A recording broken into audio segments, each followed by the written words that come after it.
Hello guys, this is Super PokeGal123, and this is also the first video I've ever voice recorded, so I'm kind of nervous that you're hearing my voice. Anyway, I decided to do a challenge that I can only use any version of Claude, I can only do single matches, and I cannot use any ladders whatsoever. Like, I cannot physically bring the escape ladder. The only things I'm bringing is the bonus structure, which is an infantry school this week, and the fortress. So these are my teams. Here's a preview. Claude, a guard version. Lucina helps to ward against guard effects. The Claude squad, which is probably the team that I'm going to use mainly. Duo Cheese, which is a team that I feel I could just abuse having Micaiah and just like completely murk whatever like this Claude touches. Dual Claude, which is basically a Cavline counter team, and Church Claude, which is basically Brave Claude having a lot of support to be able to tank nearly everything. But let me go a little bit more in depth with the units that I have shown here. First off, this is Brave Claude. Brave Claude is my most merged Claude, and also happens to be the all-around tank. He is an incredible sustain tank so long as you don't expose him to Fatal Smoke from Duo Leaf or other units that might have decided to inherit that skill. And he's able to out-heal any damage he takes. There's also an advantage with having low defenses like he does, because he tends to bait out dancers like this. So he has a lot going for him as a tank besides Fatal Smoke.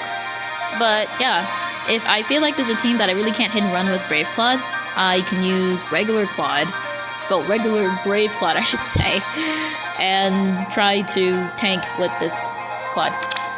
I doubt I will use this team because Guard is not as prevalent as you would think. Yes, Triandra is a mythic, but she is also an isolationable mythic.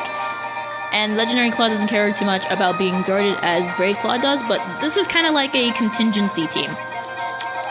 I am running Dorothea to complement the fact that Claude is from 3 houses like she is, and thus her dual skill will activate and enable him to basically have an impact effect on both phases and also dance him. It's a very solid dual skill that complements Claude perfectly in his more aggressive playstyle. I'm also running Rowblade instead of Fel Candelabra because I don't want to run any sort of debuffs. Unfortunately, again, the bonus structure is infantry school. So because it's infantry school, I have to try my best to put it all the way in a corner so that it doesn't completely screw me up when it comes to restore team. And I'm preying on the fact that many teams tend to lean right then left. Gonna hope that that works. Anyway, that's Dorothea. Very, very good unit. Rowblade is synergistic with Peony's Gentle Dream so that she gets a lot more attack. She has a lot of attack for a dancer, so I want to capitalize on that. Here's Air. Air is the bonus unit. Air is built specifically to soak chill speed and chill attack off of this Claude. With Peony's Blessing, Claude will have 52 base speed. This Air reaches 53 base speed with her bonus season, so she will be able to soak for Claude barely, and I take advantage of that. As for the soaker for the defenses, it's Lucina. I have to optimize this a bit more, but Lucina's final build will be to soak as much as she can for Claude. Yeah, I think she is 1 off from soaking, so I might have to give her some dragon flowers later tonight. That's something to be done later. This is the Claude squad, and the team that I feel I'm going to use the most of. This is Claude. This is Legendary Claude, and easily the best of the 3 Claudes. He has incredible utility in having Gravity Smoke as well as damage reduction. Basically a super dual phase version of Guard Bearing in his B slot. And you combine that with an NFU weapon that gives him an Omni boost, and you have a very, very busted unit on your hands because he is a flying bow unit. It's incredible. His build is a lot more boring compared to Brave Claude, but Legendary Claude didn't really need to change anything from my testing. The only thing I decided to do is give him Mystic Boost so he's able to more easily maintain his weapon's effect. If if push comes to shove and I see like a lot more squishier teams, I might decide to give him Deadeye.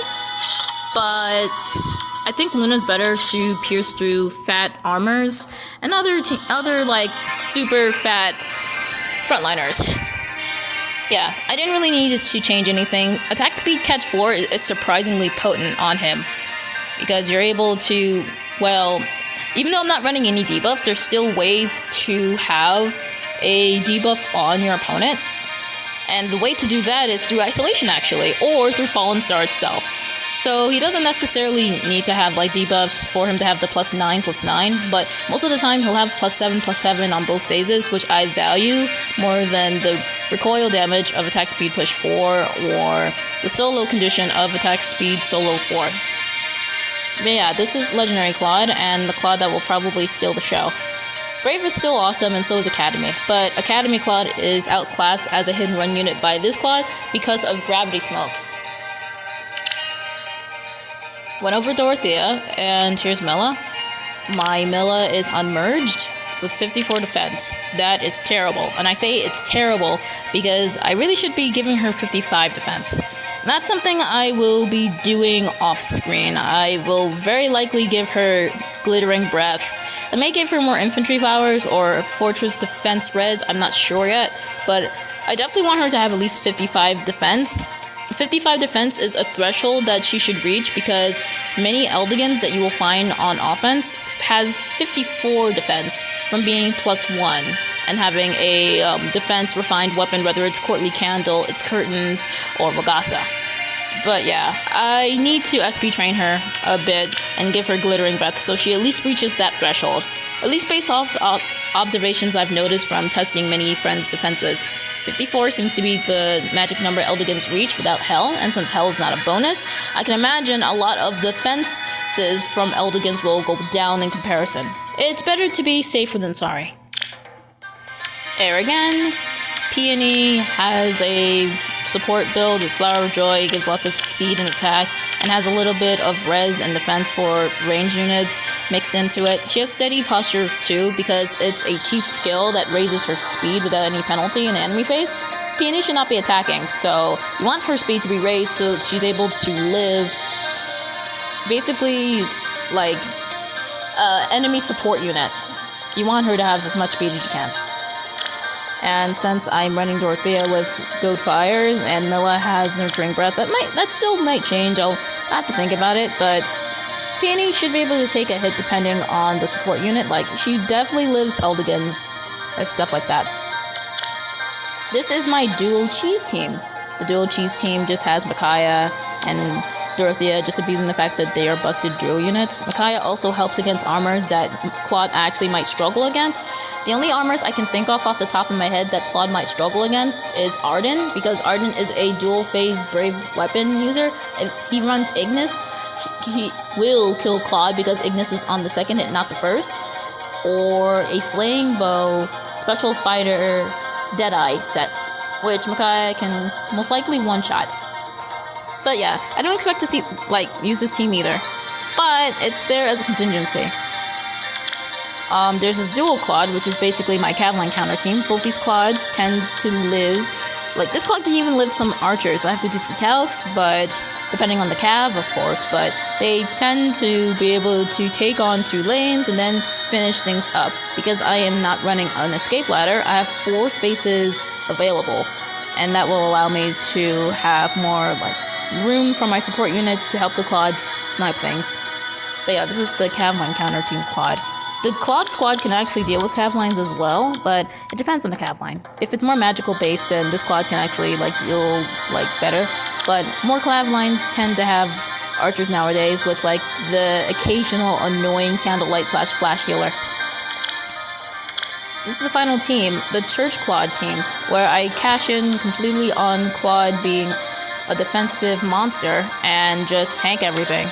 Damage reduction from Caduceus Staff, and then you also have Spear of Assault, Ward Fires, whole bunch of just Fireball stats to make Claude as bulky as possible, and also so that it can be a secondary tank as necessary because of his daughter and Peony's support. So yeah, these are all the teams. This team is in case I feel like I should tank rather than hit and run a team. This team is against cav lines specifically. It can be also used against like infantry pulse teams that I feel I must pulse down in some way. Like if I find an archer with Deadeye, I likely will want to pulse her down, or them down, or whatever.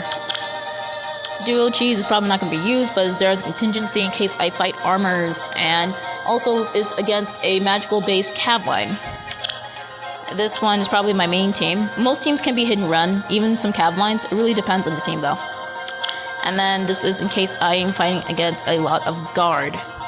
But yeah, the reason why I feel like I'm going to use this team a lot is because this Claude is very dumb. He can tank nearly as well as his brave self. Not multiple engagements, but definitely like one key engagement and then go to town with like 2 dancer support and isolation. This is a very, very solid team.